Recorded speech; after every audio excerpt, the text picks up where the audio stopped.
2023 డిసెంబర్లో ఇచ్చిన మేనిఫెస్టోలో కామారెడ్డి బీసీ డిక్లరేషన్లో చాలా క్లియర్గా చెప్పారు. 23% ఉన్నటువంటి రిజర్వేషన్లను 42% తీసుకొస్తాం, దానిలో బీసీ ఉపవర్గీకరణ తీసుకొస్తామని చెప్పినటువంటి కాంగ్రెస్ పార్టీ ఈ జీవోలో కేవలం 42% మాత్రమే పెట్టింది తప్ప ఉపవర్గీకరణ చేయలేదు. మరి ఇది చేయకపోవడం వల్ల మీరు ఏ కులాలకు లాభం చేకూరుదామనుకున్నారు? ఈ 5 కులాలకే కదా. ఈ 5 కులాల్లో నేను కూడా ఒకనే.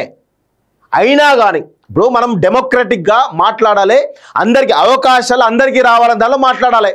125 కులాలకు ప్రాతినిధ్యం ఏది? వాళ్ళకు అసలు రాజకీయ ప్రాతినిధ్యం ఉండదు, జనాభా పరంగా ప్రాతినిధ్యం ఉండదు, కనీసం ఆర్థిక పరంగా స్ట్రాంగ్ ఉండరు, ఎక్కడో అడపదడప ఉంటారు తప్ప ఎక్కువ ఉండరు. సో ఇలాంటి పరిస్థితుల్లో మీరు బీసీ ఉపవర్గీకరణ చేయకుండా ఇలాంటి జీవో ఇవ్వడం ద్వారా ఏ వర్గాల్ని మోసం చేస్తూ ఉన్నారు? మోస్ట్ బ్యాక్వర్డ్ క్లాసెస్ ఉన్నటువంటి కులాలను అయితే కంప్లీట్గా మోసం చేస్తున్నట్టు కనబడతా ఉంది.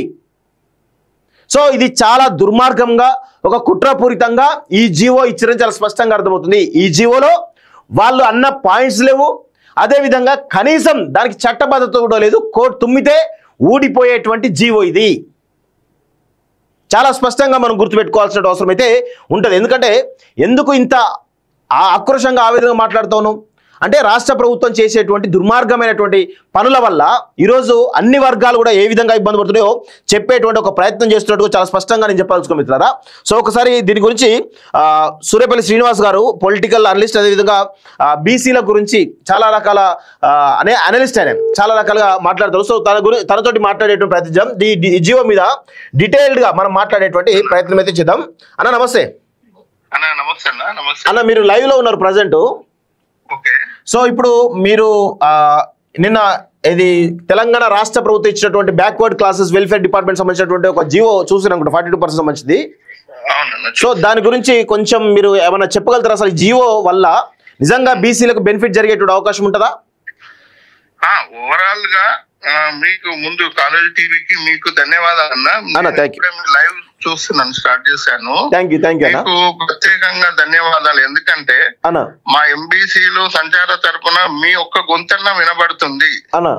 ఈ గొంతు వినిపించినందుకు మీకు ముందు ధన్యవాదాలు. ఉపవర్గీకరణ మీరు ఒక్కరే మాట్లాడారు. ఈ రాష్ట్రంలో ఉన్న మేధావులు, బీసీ మేధావులు కావచ్చు, బీసీ సంఘ నాయకులు కావచ్చు, పార్టీలు కావచ్చు, తర్వాత మీడియా కావచ్చు, మెయిన్ స్ట్రీమ్ మీడియా కావచ్చు, యూట్యూబ్ వాళ్ళు కావచ్చు, ఎవరు మాట్లాడట్లేదు ఉపవర్గీకరణ.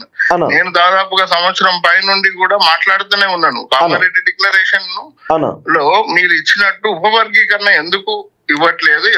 అయితే ఇక్కడ ముఖ్యంగా ఏంటంటే లోకల్ బాడీ రిజర్వేషన్స్ అనేటి ఎలా వస్తాయి? డెడికేటెడ్ కమిషన్ ద్వారానే రావాలి అనేది కోర్టు జడ్జిమెంట్ ద్వారా వచ్చినాయి. ఆ డెడికేటెడ్ కమిషన్ కూడా ఏ పారామీటర్లు తీసుకుంటది? సోషియో పొలిటికల్ పారామీటర్ తీసుకుంటది, ప్లస్ జనాభా తీసుకుంటది. అయితే నేను ఇక్కడ బీసీ మేధావులను, సంఘ నాయకులను, నేను ప్రభుత్వాన్ని, రేవంత్ రెడ్డిని అడగదలుచుకున్నా.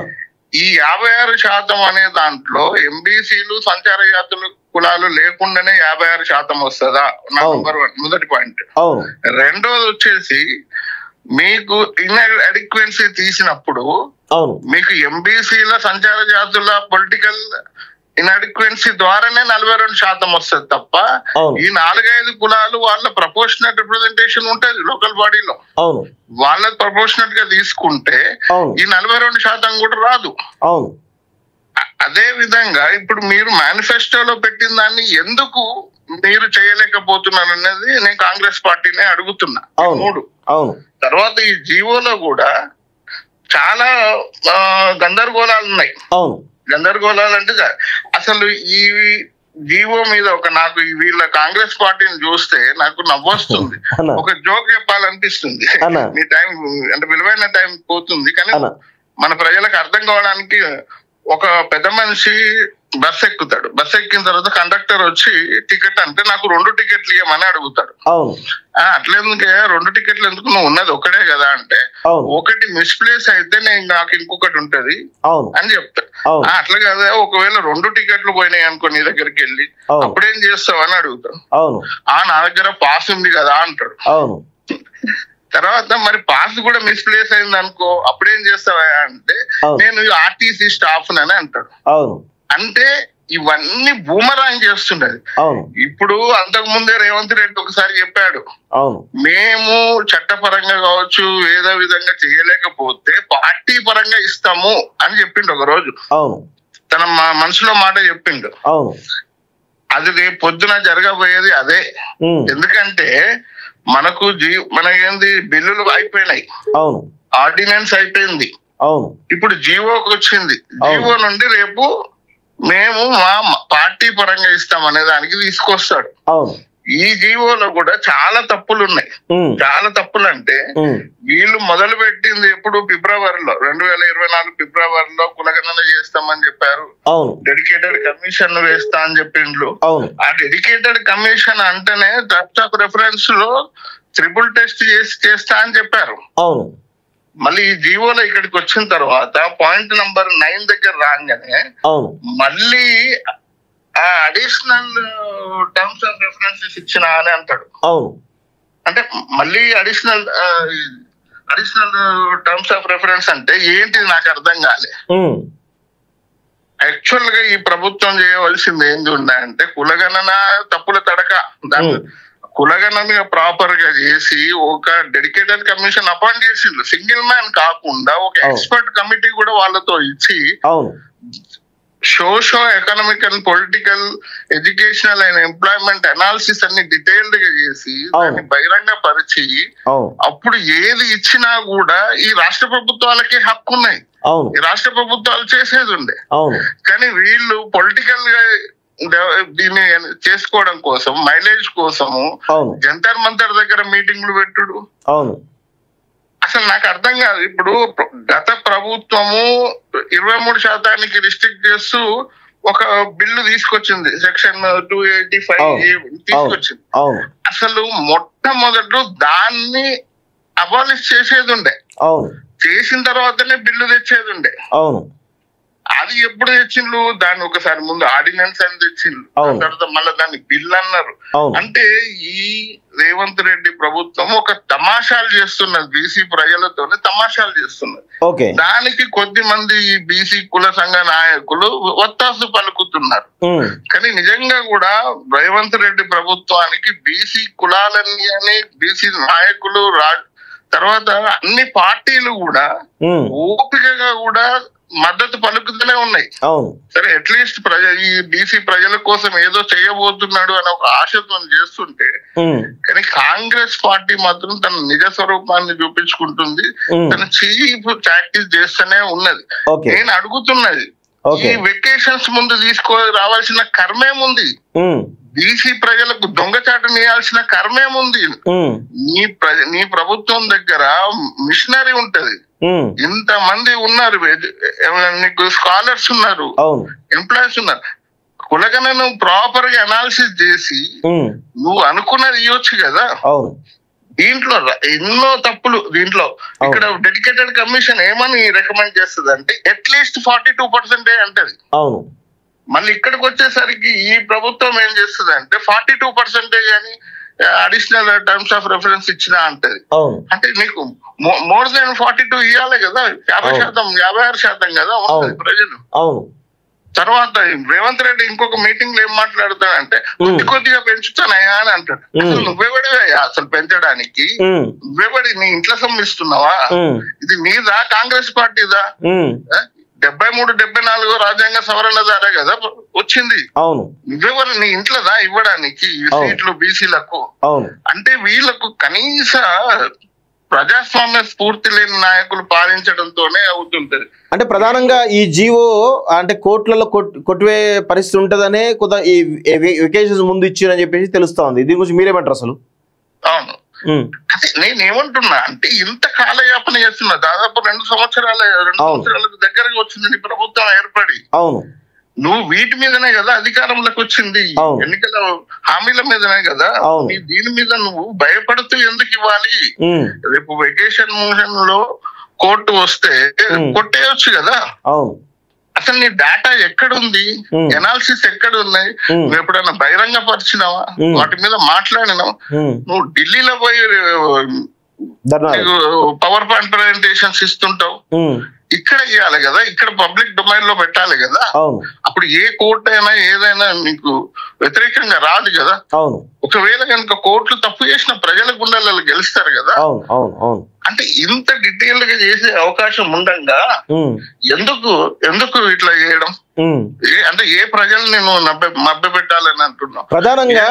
ప్రధానంగా ఈ జీవోలో ఏ వర్గాలకు నష్టం జరిగే అవకాశం ఉంది? అసలు జీవో ముందుకు పోయే అవకాశం ఏమైనా కనబడుతుంది అసలు? అంటే నేను ఒక ఎంబీసీ కులాలకు చెందిన వ్యక్తిగానైతే ఈ జీవో మాకు అసలు ఎట్టి ఉపయోగం లేదు. అది 42% ఇచ్చినా, 52% ఇచ్చి 56% ఇచ్చినా, లేకపోతే అంతకుముందు 23% ఉన్నా కూడా మా ఎంబీసీలకు సంచార జాతులకు అసలు 1% కూడా ఉపయోగంలోకి రాదు.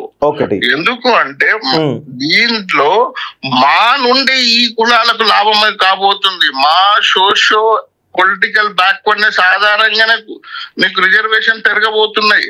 యాజ్ వెల్ యాజ్ మా జనాభా ప్రకారమే 56% రాబోతుంది. ఏదో కాంగ్రెస్ పార్టీ దయాదాక్షిణ్యాలు కాదు, ఈ 4-5 అగ్ర బీసీ కులాల దయాదాక్షిణ్య కాదు, మా దయాదాక్షిణ్యాల వల్లనే మీకు రాబోతుందని నేను స్పష్టంగా చెప్తున్నా. మాకు ఆర్టికల్ 38 ఏం చెప్తుంది, ఆర్టికల్ 40 ఏం చెప్తుంది, directive principles of state policies లో ఏం చెప్తుంది? ఈ కులాల మధ్యలో ఉన్న సామాజిక, ఆర్థిక, రాజకీయ ఇన్ఈక్వాలిటీస్ ను తగ్గియడం కోసం పనిచేయాలని చెప్తుంది. నువ్వు పెంచుతున్నావు.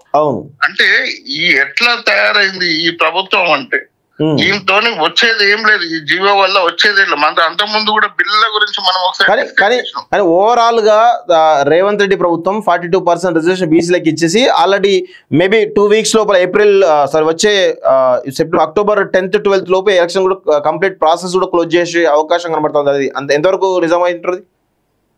అదే ఇప్పుడు చేయొచ్చు, కానీ మళ్ళీ కోర్టుల దయాదాక్షిణ్యాల మీద ఆధారపడాలి కదా. కోర్టు మేనేజ్మెంట్ల మీద ఆధారపడాలి కదా. కోర్టు దయాదక్షిణల మీద ఎందుకు? ప్రజాస్వామ్యంలో నువ్వు సరిగ్గా చేసే అవకాశాలు ఉన్నాయి కదా.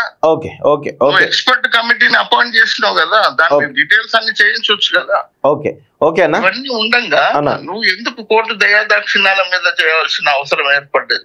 తర్వాత జీవోలో కూడా అసలు వీళ్ళకు టైప్ కొట్టడం వచ్చలేదా, టైప్ కొట్టడం రావట్లేదా నాకు అర్థం కావట్లేదు.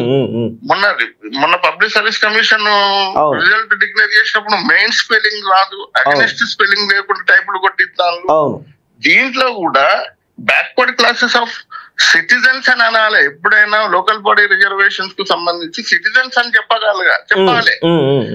బ్యాక్వర్డ్ క్లాసెస్ అంటున్నారు, దాని అర్థమే మారిపోతుంది. ఎందుకంటే విద్యా ఉద్యోగ రంగాల్లో ఉన్న బ్యాక్వర్డ్ క్లాసెస్ వేరు, ఇక్కడికి వచ్చేసరికి ఇక్కడ వేరు. ఈ మాత్రం తెలియకుండా మరి ఎక్కడ ఏ డిటిపి సెంటర్లలో జీవోలు తయారైతాయి, రిజల్ట్లు వస్తున్నాయి, లేకపోతే ఎక్కడ చెప్పిస్తున్నారు? అన్న థ్యాంక్ యూ వెరీ మచ్ అన్న. నమస్తే అన్న, థ్యాంక్ యూ.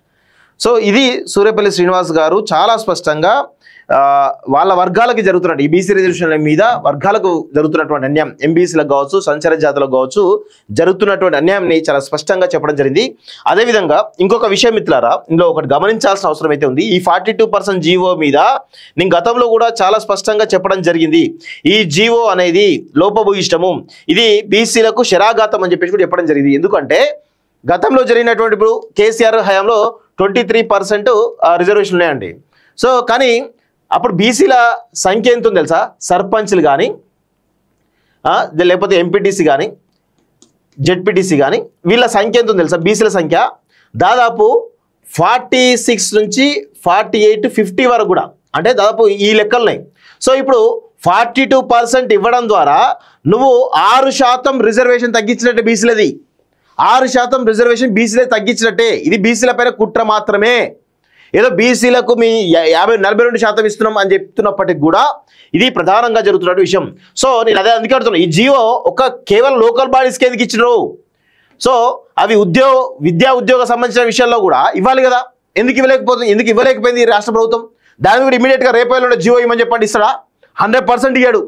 ఇది ఏంటంటే చాలా పెద్ద కుట్ర, 100% కుట్ర. ఇప్పుడు ఈ లోకల్ బాడీస్ ఎలక్షన్స్ కంప్లీట్ అయ్యే వరకు ఏదో మేనేజ్ చేస్తాడు, కానీ తర్వాత కోర్టులలో వీగిపోతుంది కదా, ఈ జీవో అనేది వీగిపోతుంది కదా. వీగిపోగా ఏమవుతుంది?